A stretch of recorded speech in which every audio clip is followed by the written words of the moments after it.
Hi, Leanne Donoghue-Tamplin here. Today I'm talking about sexual assault. It is a really big problem for women across the world. It's something many of us will have to deal with at some point in our lives.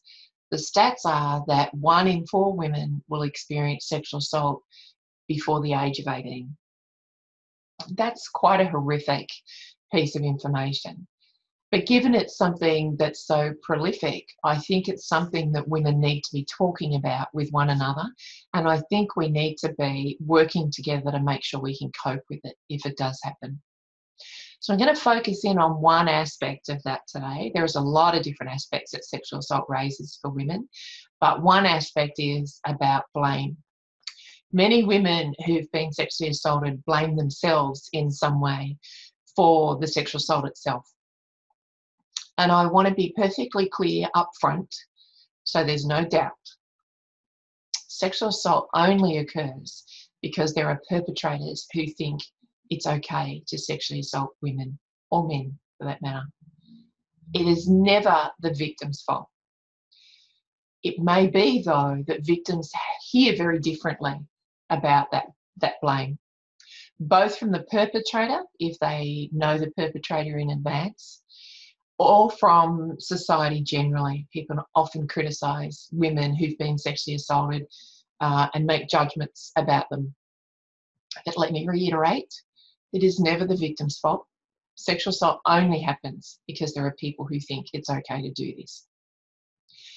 So if the sexual assault occurs in your childhood, a lot of women will reflect back on that and think that they somehow complied. Maybe they were close to this person before or during sexual assault activities, and so they chose to spend time with them.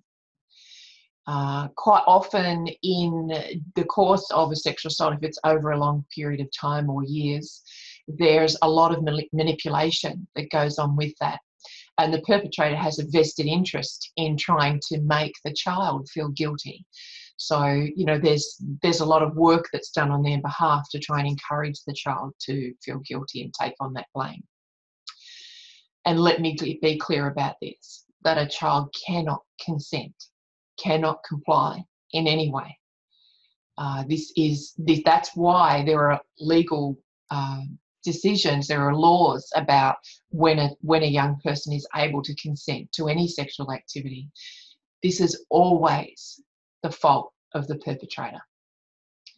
In adulthood, women can reflect on a sexual assault that occurred and think that they didn't make good choices or feel that they didn't assert themselves enough. There's a lot of other things that will go on in a woman's mind after a sexual assault where she can think that if only I hadn't done this, or how did I create this situation myself? Let me say it again. Sexual assault only occurs because there are people who think it's okay to sexual assault people, and it isn't.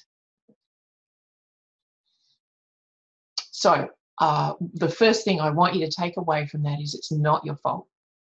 And the second thing is you may be able to take some actions to try and keep yourself as safe as possible. And I think they're good things to do. I think we all have to do those things. As women particularly, I think we're frequently thinking about, is this a good place to be? Am I putting myself in danger?